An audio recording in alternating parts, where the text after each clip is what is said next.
শীত থাকতে থাকতে একবার অবশ্যই এইরকমভাবে একটু ভাপা পিঠে বানিয়ে খেয়ে দেখো, অসম্ভব সুন্দর লাগে। আর এটা বাংলাদেশের খুব জনপ্রিয় একটা পিঠে। আমার মা এই পিঠেটা খুব সুন্দরভাবে বানায়।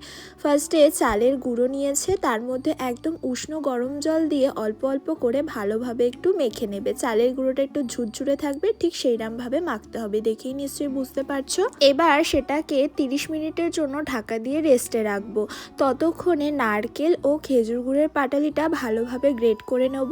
30 মিনিট পরে চালের গুঁড়োটা একটা চালনার মধ্যে নিয়ে ভালোভাবে একটু চেলে নেব, তাহলেই চালের গুঁড়োটা এরকম ঝুরঝুরে হয়ে যাবে, একদম রেডি পিঠে করার জন্য। এবারে একটা ছোট বাটিতে শুকনো চালের গুঁড়ো নিয়ে সেটা একটু বুলিয়ে ফেলে দেবো, এক্সেস যে চালের গুঁড়োটা থাকবে।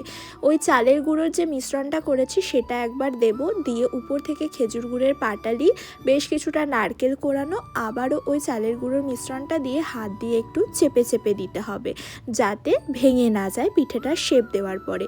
এবারে একটা হাঁড়ি বা গামলার মধ্যে বেশ কিছুটা জল গরম করে উপর থেকে একটা ফুটো থালা বা গামলা দেব। একটা পরিষ্কার সাদা কাপড় নিতে হবে, সেটাকে ভালোভাবে ধুয়ে জল ঝরানোর পরে পিঠেগুলো এক এক করে তার মধ্যে দিতে হবে। যতবার পিঠে করা হবে ততবার কিন্তু এইরকম কাপড়টা ধুয়ে জল ঝরিয়ে প্রসেসটা মেনটেন করতে হবে। 10 থেকে 15 মিনিট স্টিম হলেই ভালোভাবে রেডি হয়ে যাবে ভাপা পিঠে। ঝোলা গুড় দিয়ে খেতে দুর্দান্ত লাগে, অবশ্যই একবার ট্রাই করে দেখো। কেমন লাগলো রেসিপিটা অবশ্যই জানিও। তাহলে দেখা হবে একটা নতুন রেসিপিতে, ততক্ষণের জন্য টাটা।